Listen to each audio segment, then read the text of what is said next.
warra waaqayyo filateen eenyutu ittiin morma. Ergaa Phaawulos qulqulluu saba Roomaatiif erge boqonnaa 8 lakkoofsa 33.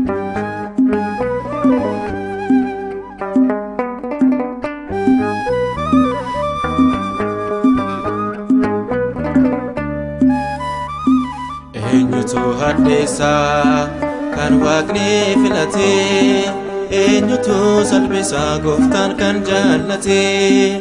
Waaqayyotu muudee qulqulloota hundumaa qaama waaqayyooti.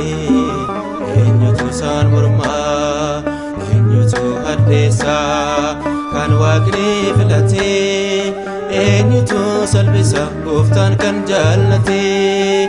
Waaqayyotu muudee qulqulloota hundumaa qaama waaqayyooti.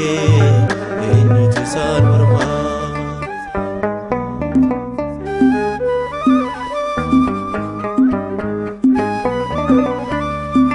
Jaalalli waaqayyoo isaan mo'ee, jireenyi addunyaas isaan ga'ee.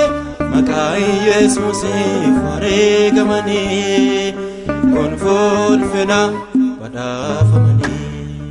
Eenyutu haddeessaa kan waaqni filatee, eenyutu salphisa gooftaan kan jaallatee. Waaqayyotu muudee qulqulloota hundumaa qaama waaqayyooti. Eenyutu isaan mormaa.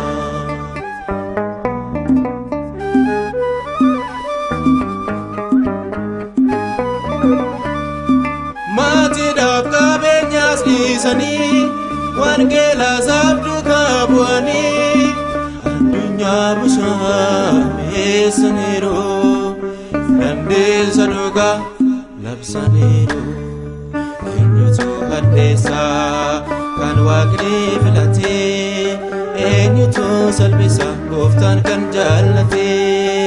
Waaqayyotu muudee qulqulloota hundumaa qaama waaqayyooti. Eenyutu isaan mormaa.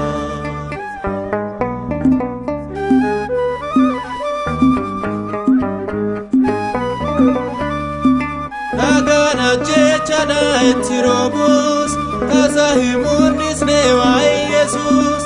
Du'aaf reebichaa ni boobsanii, maseessa dhugaa ni lallabanii. Eenyutu haddeessaa kan waaqni filatee, eenyutu salphisa gooftaan kan jaallatee.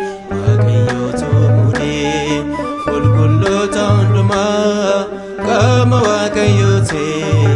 Eenyutu isaan mormaa.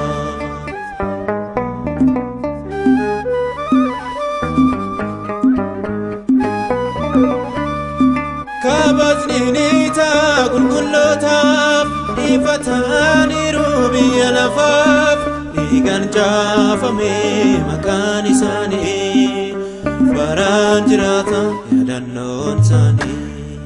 Eenyutu haddeessaa kan waaqni filatee, eenyutu salphisa gooftaan kan jaallatee. Waaqayyotu muudee qulqulloota hundumaa qaama waaqayyooti. Eenyutu isaan mormaa. Eenyutu haddeessaa kan waaqni filatee, eenyutu salphisa gooftaan kan jaallatee.